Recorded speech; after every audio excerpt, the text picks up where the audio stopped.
Kumakalat sa social media ang post na ito ng isang netizen sa GSIS Road sa bahagi ng Gardenia Valley Subdivision, Molino 3 sa Bacoor, Cavite. Pati motor, sinisingil na, tricycle, jeep, ganyan. Naisip to, ayos to, may sariling toll gate.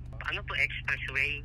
Paliwanag ng pamunuan ng subdivision, sakop ng private property ng subdivision ng daan at pinapayagan umano sila ng city government ng Bacoor na maningil ng toll. Kung sino man ang walang sticker ng solidarity, ang private subdivision na nagpapagamit ng kanilang pribadong daan ay may karapatang maningil ng karampatang koleksyon sa paggamit ng aming kalsada.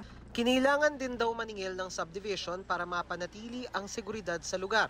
Pero paalala ng Bacoor City Legal Office, nakasaad sa Rule 14 ng Magna Carta for Homeowners and Homeowners Associations, bawal maningil ng toll ang mga subdivision maliban kung sila ang nag-aayos ng kalsada.